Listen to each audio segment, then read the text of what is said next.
बिस्मिल्लाहिर्रहमानिर्रहीम। आप हज़रात के इल्म में होगा कि कुछ महीने कबल हज़रत शेखुल इस्लाम मुफ्ती तक़ी उस्मानी दामत बरकातुहुल आलिया ने मौलाना साहब कांदलवी को उनकी बात बेजा बातों पर तंबीह के लिए 6 सफ़े का एक ख़त रिसाल फरमाया था।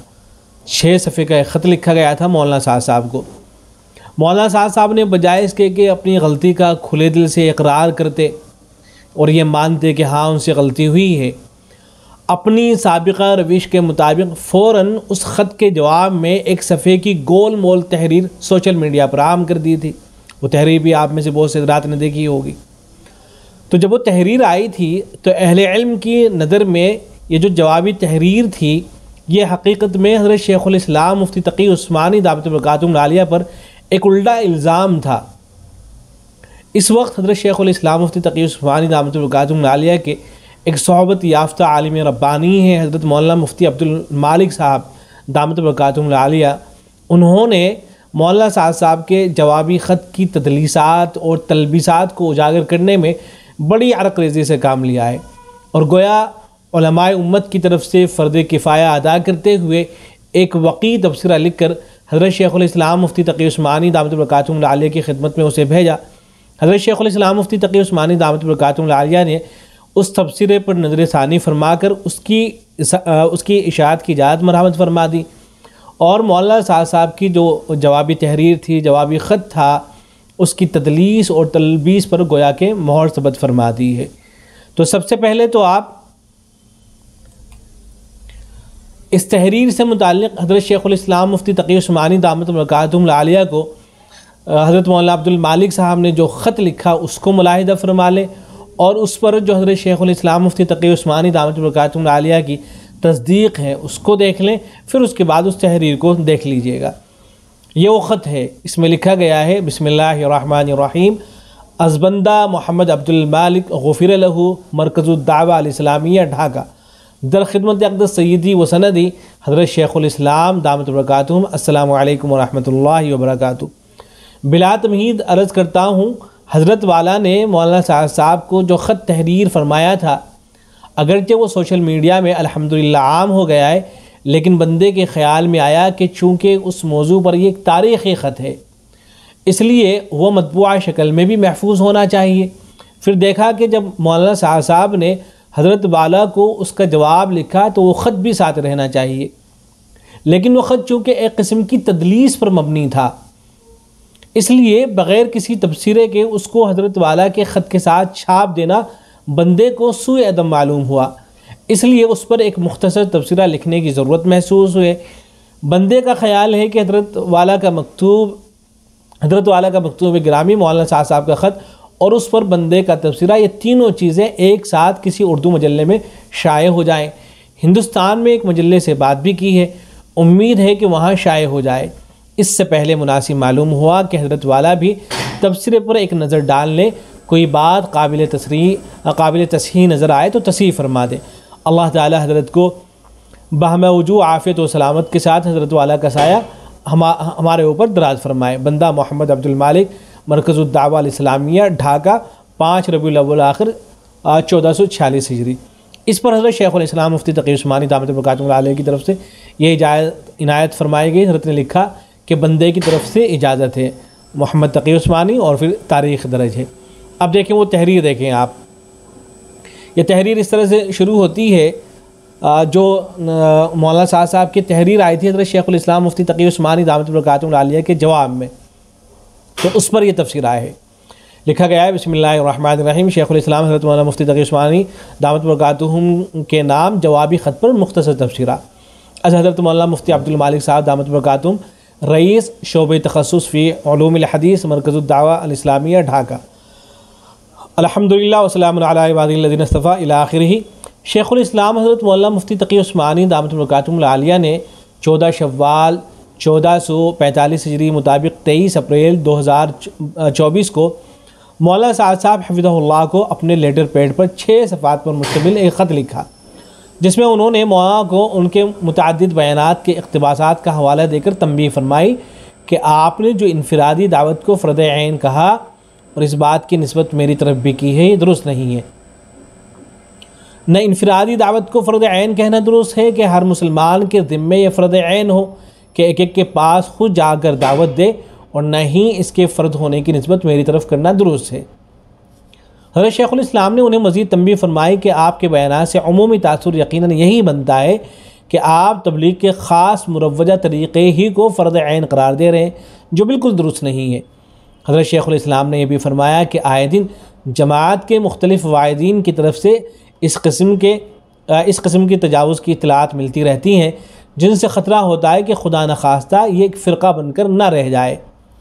हज़रत शेखुल इस्लाम दामत बरकातुहुम का ये मकतूब नहायत वाज़ेह और मुदल्लल है, जिसमें इफ़राद व तफ़रीद से हट कर खालिस इल्मी और हमदर्दाना अंदाज में ख़ास नसीहत पेश की गई है, और इंसाफ व एहतियात की बिना पर माँ के मुख्तलिफ़ बयानात के इक़्तिबासात उन्हीं के अल्फाज में नकल किए गए हैं। उन इक़्तिबासात को और मुहव्वला बयानों में माँ की और सभी बातों को सुनने के बाद ज़ेर बहस मामले में कोई शक व शुबा बाकी नहीं रह जाता है कि मौलाना इनफरादी दावत और दावत के ख़ास अमाल को फ़र्ज़ ऐन समझते हैं। दयानतदारी का तकादा ये था कि इस अहम मकतूब को अहमियत से लिया जाता, हज़रत शेखुल इस्लाम की मारूज़ात पर खुले दिल के साथ गौर किया जाता, लेकिन अफसोस के इस अहम तरीन मकतूब को भी सरसरी अंदाज से लिया गया। काश मौलाना जवाबी ख़त लिखने और आम करने से पहले अपने मुरब्बी और मुर्शिद से बराह रास्त रुजू करते। अगर मौलाना को शेखुल इस्लाम के मकतूब से इत्तिफ़ाक़ नहीं था, जैसा कि जवाबी ख़त और बाद के बयानात से वाज़ेह हो गया, तो दयानतदारी का तकाज़ा ये था कि अपने इख्तिलाफ़ और इश्कालात को हज़रत शेखुल इस्लाम ही के सामने पेश कर देते, और अगर उनके नज़दीक हज़रत की तंबीह दुरुस्त थी तो अगर मगर के बजाय साफ़ लफ्ज़ों में रुजू का ऐलान करके आइंदा इस गलत नज़रियों को दोहराने से एतराज़ करते, मगर ऐसा कुछ न हुआ। ज़ैल में जवाबी ख़त का कुछ तज्ज़िया मुलाहिदा फरमाएँ। मौलाना ने इब्तिदाई बिल्कुल तजाहुल आरिफाने के तौर पर इस तरह पर की है। बाद अहबाब ने मेरे पास आपकी एक तकरीर तहरीरी शक्ल में भेजी है, ये मौलाना साहब के अल्फाज हैं, जिसमें मेरी तरफ ये बात मंसूब की गई है कि इनफरादी दावत हर मुसलमान के ज़िम्मे फ़र्द ऐन है, और ये कि ये बात मैंने आज जनाब की तरफ मंसूब करके कही है। हालांकि नंबर 1, अब इस पर तफसीर सुने। हज़रत ने अपने लेटर पैड पर बराह रास्त ख़त लिखा था, जो बाज़ाब्ता हज़रत के दफ्तर से मुआ के पास रवाना किया गया था। उसे तकरीर से नकल करके किसी ने तहरीरी शक्ल में भेजा हो, इसका तो सवाल ही पैदा नहीं होता। ख़त में जिन्हें अपना मुरब्बी व मुशफ़िक़ मुशीर व मुहिब लिखा जा रहा है, उनके साथ ऐसा सलूक क्यों इख्तियार किया गया, इसकी वजह समझ में नहीं आई।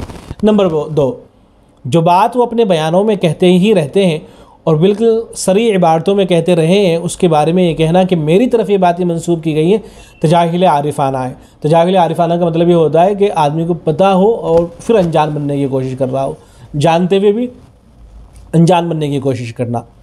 गोया इस निस्बत की सेहत में उनको कलाम है। इससे मौलाना ने बिला रैब यही तासुर दिया कि शेखुल इस्लाम मौलाना की मुराद नहीं समझ सके, जबकि मकतूब के मशमूलात से आया है कि शेखुल इस्लाम ने अपने वस्फ़ इम्तियाज़ी एहतियात और दयानतदारी की बिना पर मौलाना की मुराद तक पहुँचने के लिए काफ़ी मेहनत सर्फ की है, और मौलाना के तर्ज़ फ़िक्र से पूरी तरह वाकिफ़ होकर मजबूरन ये मकतूब तहरीर फरमाया है, और सबूत के लिए बाद इक़्तिबासात भी दर्ज किए हैं। हज़रत का पूरा ख़त खैर खाई के जज्बात से मअमूर है और ताबीरात शराफत और नरमगोई से पुर हैं। मालूम नहीं कि एक वादे चीज़ में हज़रत शेखुल इस्लाम के साथ इस तरह की तदलीस करने की क्या ज़रूरत पेश आई।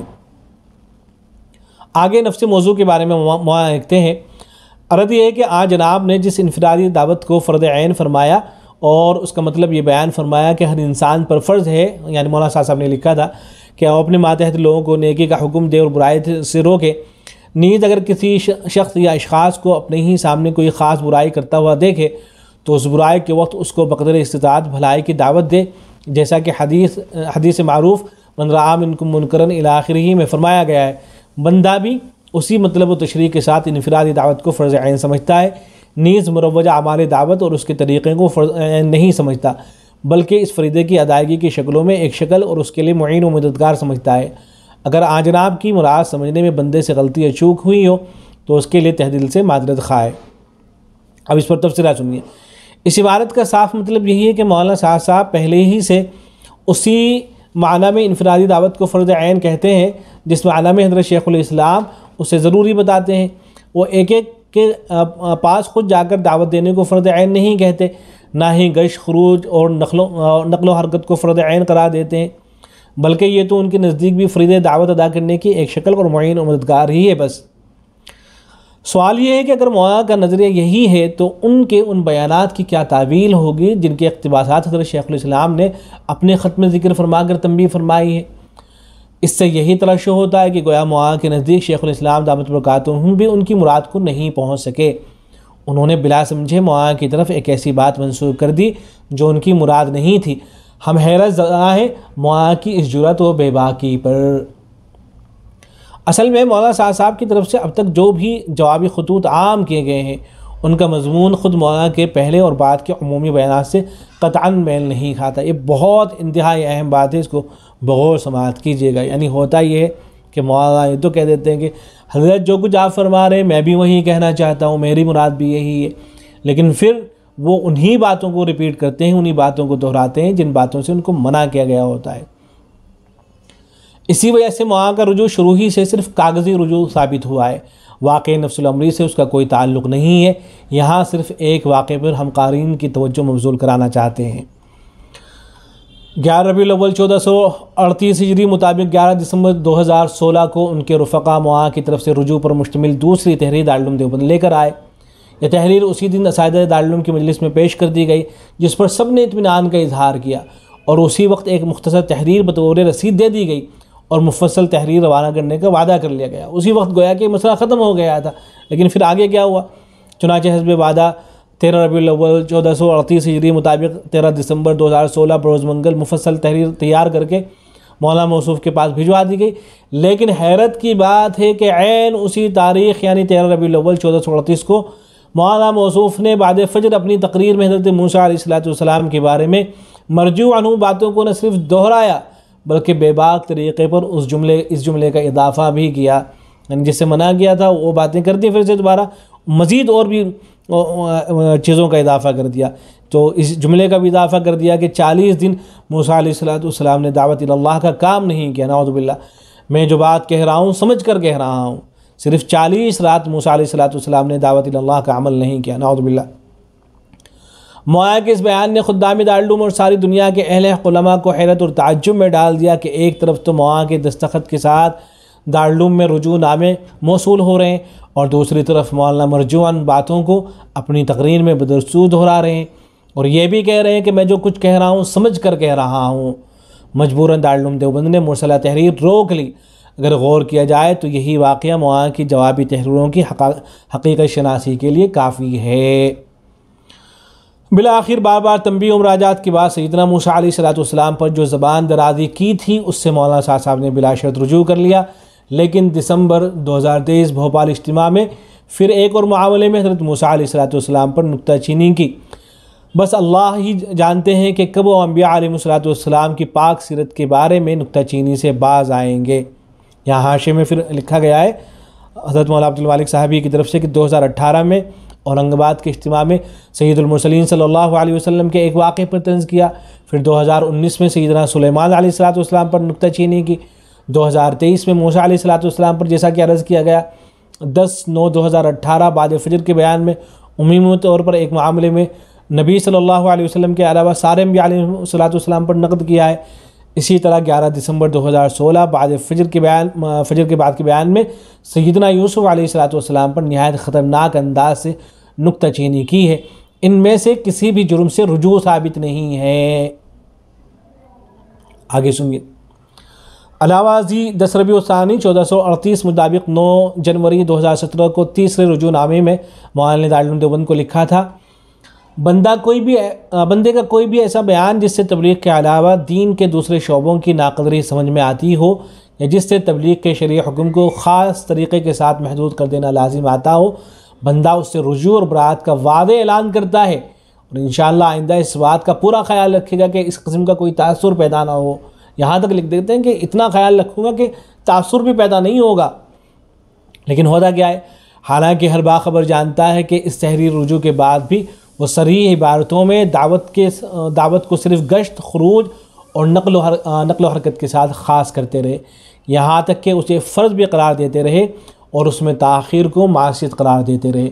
उन्होंने दारुल उलूम देवबंद के साथ ये वादा भी किया था कि इंशाअल्लाह आइंदा इस बात का पूरा ख्याल रखेगा बंदा कि इस किस्म का कोई तासुर पैदा ना हो, जबकि इस वादे पर 7 साल गुजरने पर भी हज़रत शेखुल इस्लाम लिख रहे हैं कि आपके बयानात से अमूमी तासुर यकीनन यही बनता है कि आप तबलीग के ख़ास मुरव्वजा तरीक़े ही को फ़र्द ऐन करार देते हैं।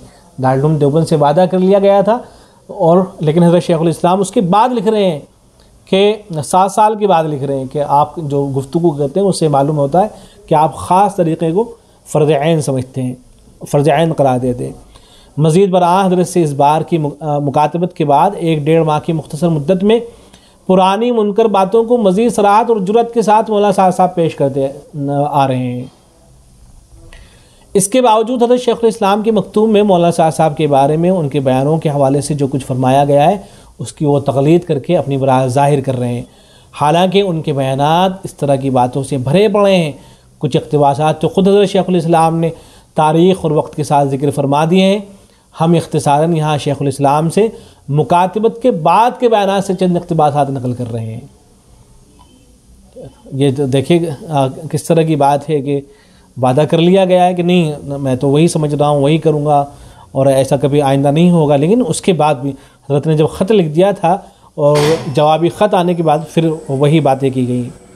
तो कह रहे हैं कि हम यहाँ इख्तिसारन शेखुल इस्लाम से मुकातबत के बाद के बयानात से चंद इक़्तिबासात नकल कर रहे हैं ताकि मालूम हो जाए कि मौलाना साहब के इस ख़त के बाद भी उनके बयानात का सिलसिला बदस्तूर इसी तरह से जारी है जिस तरह पहले था, जिस पर हज़रत शेखुल इस्लाम और दीगर अकाबिर ने नकीर फरमाई है। शेखुल इस्लाम को ख़त लिखने के बाद के बयानात। मौलाना साहब ने अपने ख़त 5 ज़िलक़ादा 1445 हिजरी 14 मई 2024 में जो कुछ लिखा है उसका हासिल ये है। नंबर 1, उबई माना इनफरादी दावत को फ़र्द ऐन नहीं कहते हैं कि हर आदमी खुद चलकर दूसरे मुसलमानों के पास जाए और उनको दावत दे। नंबर 2, वो मुरव्वजा अमाल गश्त मसलन मुरव्वजा अमाल दावत मसलन गश्त, खुरूज और नफ़र को फ़र्द ऐन नहीं कहते हैं।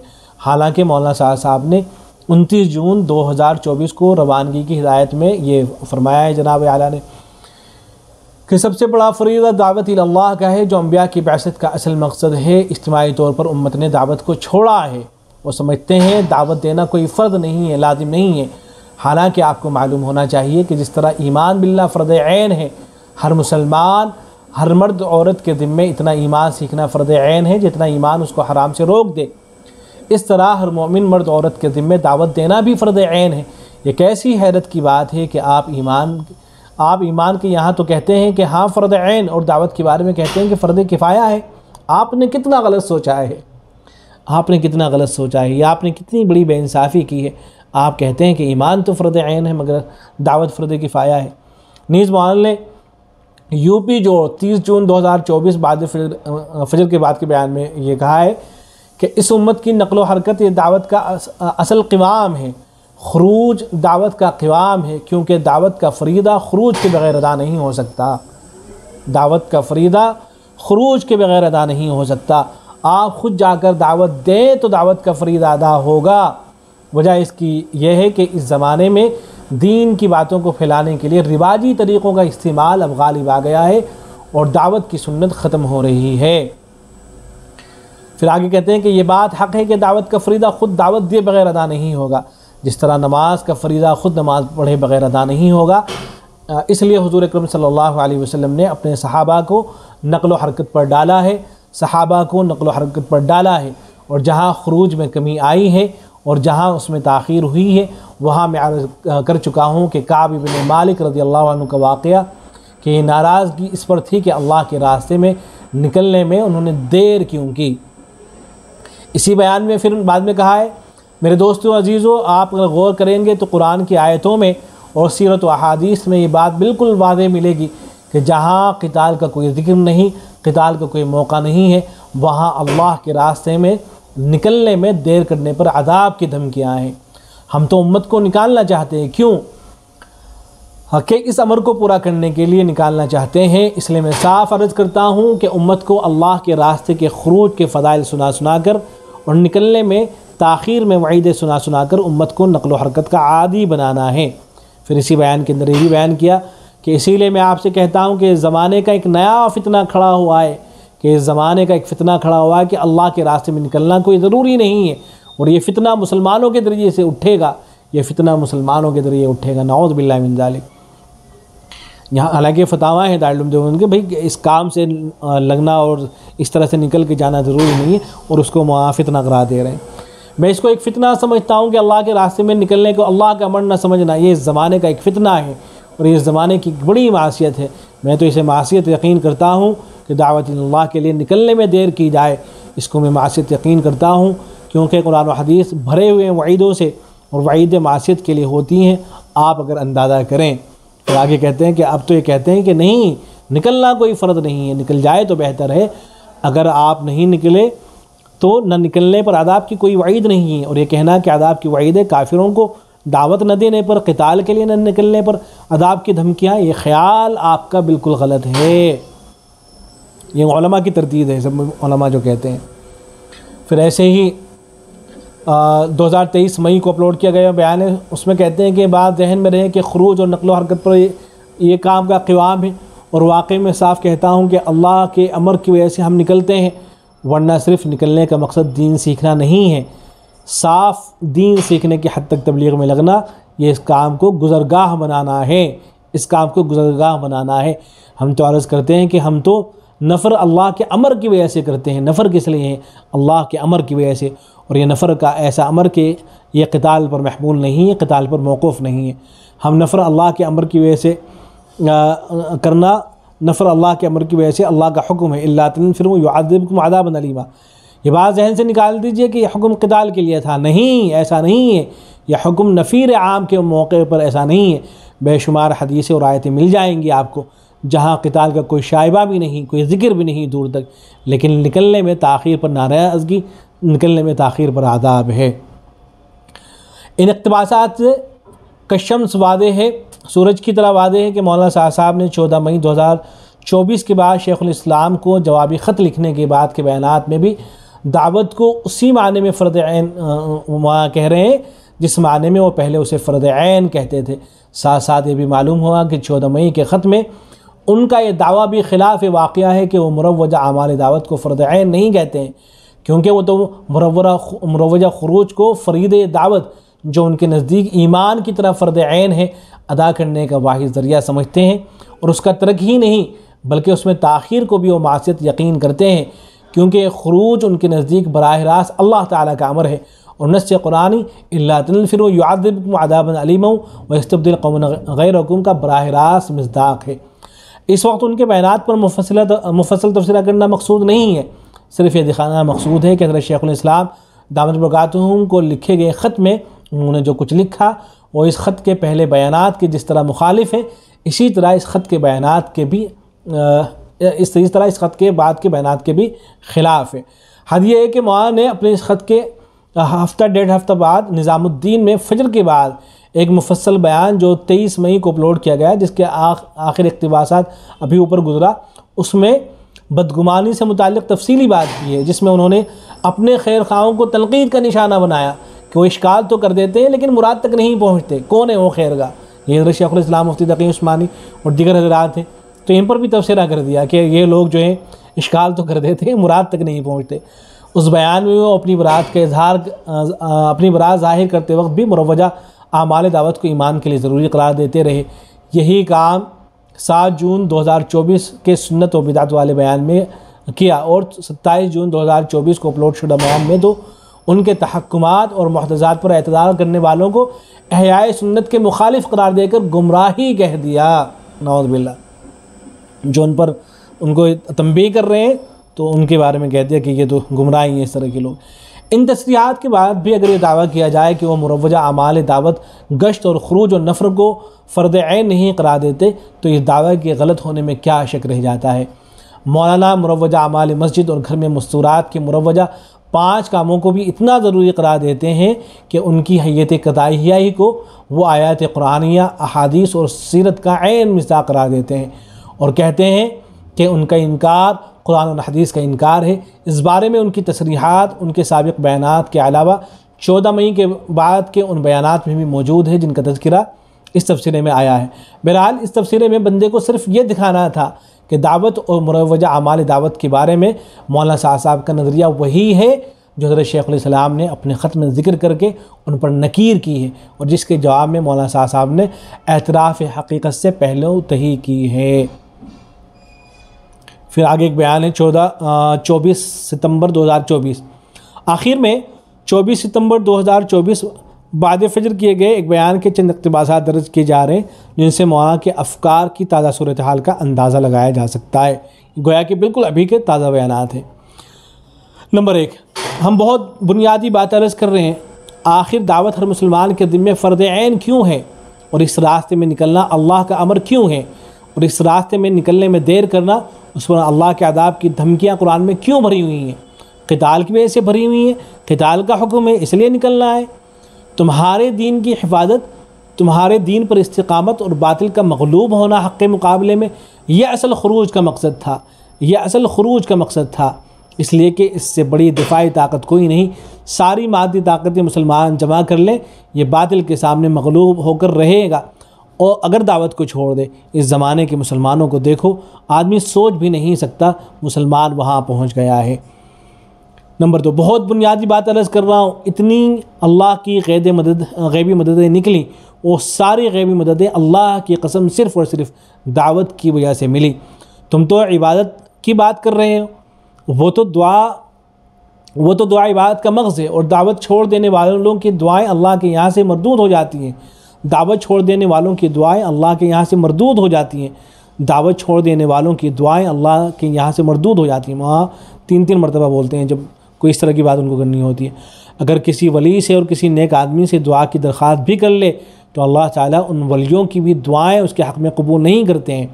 और यह हदीस में है, हुज़ूर अकरम सल्लल्लाहु अलैहि वसल्लम ने तो असल काम किया, आपने हर फ़र्द को दाई बनाया और ख़ुद आपका मामूल भी हर फ़र्द को ख़ुद दावत देने का था।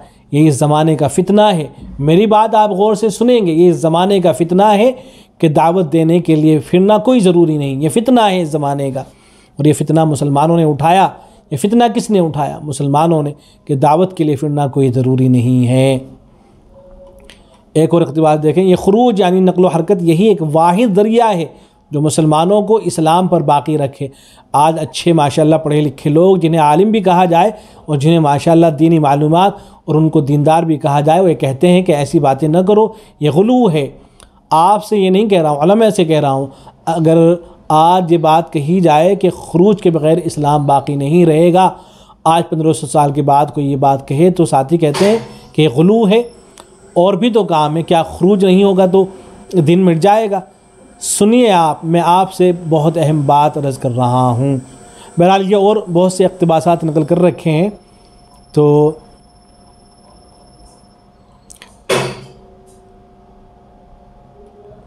आखिर में लिखा गया है, कारी ने गिराम मुलाहिज़ा फरमाए, ये तो बस 20 दिन पहले का बयान है।